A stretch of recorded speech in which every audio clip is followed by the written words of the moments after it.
So hello guys, welcome to my पीस दुबेल YouTube चॅनलमध्ये तुमचं सर्वांचं स्वागत आहे. तर आज आहे आमच्या गावदेवीची पालखी सोहळा आहे. तर तिथेच मी चाललेलो आहे म्हणून कुर्ता बिर्ता घातलेला आहे आणि आता मी चाललो आहे तर बाहेर फोटोबीर आहेत. तर थोडा लेटच झाला आहे, पालखी निघलेली आहे. तर ब्लॉग हा थोडा लेट चालू करतो कारण कालचा पण बनवणार होतो, पार्ट 1 पण बनवणार होतो, पण मी जरा काल बाहेर गेलो म्हणून कालचा नाही बनवणार भेटणार, म्हणून आज डायरेक्ट पालखीचाच ब्लॉग बनवणार आहे. तर ब्लॉगमध्ये शेवटपर्यंत ब्लॉग आवडला नक्की एक लाईक करा, शेअर करा आणि सबस्क्राईब करायला विसरू नका. तर चला आपण आता जाऊया. तर भावांनो, पालखी ना ती आता आपल्या फाट्यावर आलेली आहे.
तर गाईच आता ही पालखी जी आहे ना आपल्या इथे वाघोबाचं मंदिर आहे, इकडे वाघोबाच्या मंदिराची इथे चालू आहे.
तर भावांनो, पालखी येण्याची आपल्या आता मंदिरात पोचलेली, पूर्ण गावाचं गोल फ्रेम मारलेले आहे आणि आता पालखी मंदिरात पोचलेली आहे. तर आता पालखी आतमध्ये ना आरती चालू होईल. तर चला आपण आतमध्ये जाऊया.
तर भावांनो, आता इथे आपले आरती झालेली आणि आता ते जेवण वाढायला लावलेलं आहे आणि आता जेवण वाढल्यानंतर नंतर कीर्तन भजन आहे ते तुम्ही ऐकत घ्या. तिथपर्यंत जेवण वाढते.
तर काहीच आता आपले जो कीर्तन होता, भजन होतं, काय काय होतं, तर ते आता संपलेलं एक जेवण होतं, म्हणजे भोजन होतं, ते पण आता झालेलं आहे, सर्व झालेलं आहे. तर रात्रीचे आता 5 वाजलेले आहेत आणि आपण आता जाणार आहेत घरी.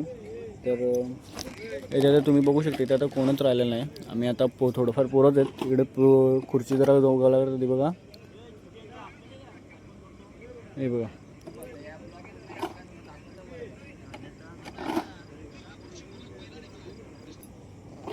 तर गाईज ब्लॉग मी इथेच एंड करतो.